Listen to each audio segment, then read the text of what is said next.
विष्णु पुराण अंश 1 अध्याय 2 का संक्षिप्त विवरण।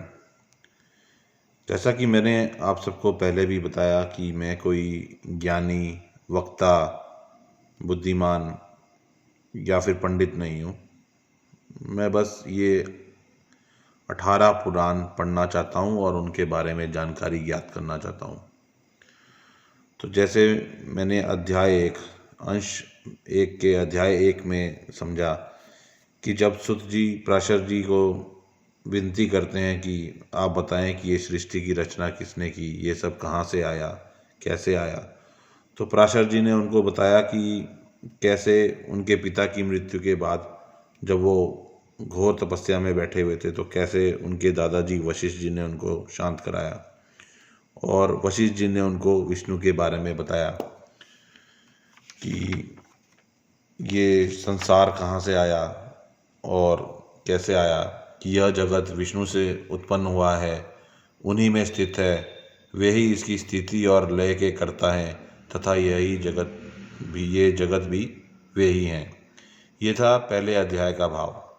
अब मैं आपको बताना चाहूँगा दूसरे अध्याय का भाव, मतलब विष्णु पुराण के पहले अंश के दूसरे अध्याय का भाव, जिसमें साफ बताया गया है कि 24 तत्वों के विचार के साथ जगत की उत्पत्ति विष्णु जी ने कैसे की और ये क्या हुआ, ये मैं बताना चाहूँगा। दूसरे अध्याय में श्री पराशर जी ने साफ बोला है कि जो ब्रह्मा, विष्णु और शंकर रूप से जगत की उत्पत्ति, स्थिति और संहार के कारण है, वो विष्णु ही हैं। उन्होंने साफ बताया कि कोई भी ऐसी चीज़ नहीं है दुनिया में जहाँ पे भगवान नहीं है। हर चीज़ में, तिनके तिनके में भगवान है। हवा, पानी, जल, जो भी चीज़ है, आग, हर चीज़ में यानी कि भगवान है, विष्णु है। संसार की उत्पत्ति, पालन और संहार के सबके कारण भी विष्णु ही है।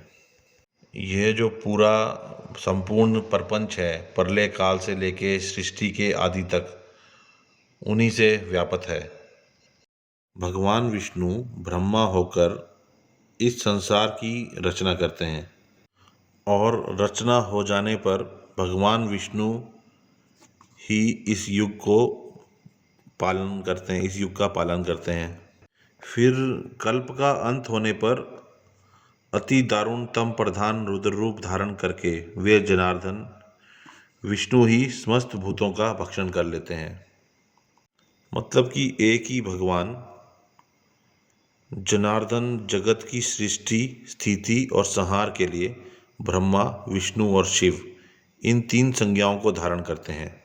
वे ब्रह्मा होकर अपनी ही सृष्टि करते हैं और पालक विष्णु होकर पाल्य रूप अपना ही पालन करते हैं और अंत में वह स्वयं ही संहारक शिव तथा स्वयं ही उपसंहत लीन हो जाते हैं। भगवान विष्णु ही आदि अवस्थाओं द्वारा रचने वाले हैं। वे ही रचे जाते हैं, वे ही पालते हैं, वे ही पालित होते हैं तथा वे ही संहार करते हैं। वे सर्वस्वरूप, श्रेष्ठ, वरदायक और वरेण्य हैं, मतलब प्रार्थना के योग्य हैं। ओम नमो नारायणाय। ओम नमो भगवते वासुदेवाय। ओम नमो भगवते वासुदेवाय।